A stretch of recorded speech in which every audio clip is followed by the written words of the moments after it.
Hi friends, I'm Leah and today we're going to be making worry dolls. So I have some materials here, a pipe cleaner, a wood bead, some yarn, and some scissors. All of these things you get at the Dollar Tree, just really inexpensively, and we're going to go ahead and make a little worry doll. Worry dolls have been around for a long time. They've been part of Mayan culture, specifically in the Guatemala area for a very long time. A friend of mine even gave me one from Guatemala, and they're so cute. I'm gonna try to put a little picture on here so you could see what the traditional ones look like. They aren't made with pipe cleaners, but they're super adorable. But we're gonna make our own. So I'm gonna start by taking just some of this yarn and I'm wrapping it around my fingers. I do 4 fingers. For me, that's big enough.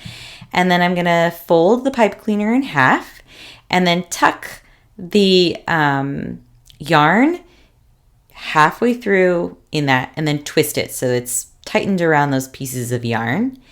And then I'm going to take a wood bead out and put it onto both edges of the pipe cleaner, not just one, but both edges. And this is the cute little head. Oh, isn't it adorable? It's so cute. And then I'm going to take my scissors and just cut these loops so I can make this nice kind of straight, black, beautiful hair just all over the place. You can do it shorter if you want. You can make a different color if you want, whatever works for you. I just like making my little character with some black hair. And then I'm going to continue to twist just a little bit so I can make a neck. And then I'm going to fold over, take one of those sides of the pipe cleaner and fold it to make a little arm. And then I'm going to do the same thing with the other side. So I have these 2 cutie, adorable little arms. Fold, fold.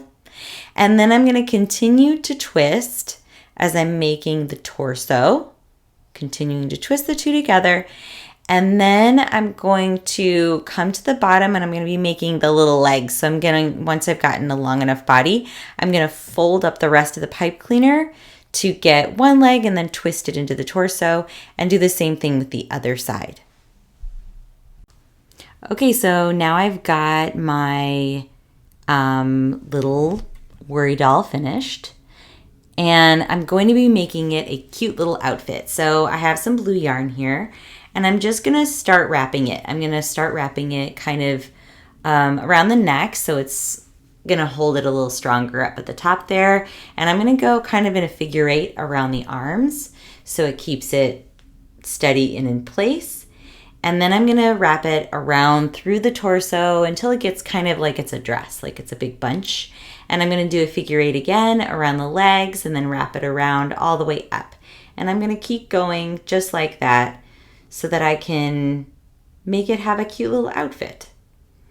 So like I said, they've been around for a really long time. And what they're used for is to manage anxiety and build some coping skills. So in its origin in Central America, you would hold the doll and you would tell it your worries, and it was believed that they would take away the worries overnight while you slept after you put it under your pillow.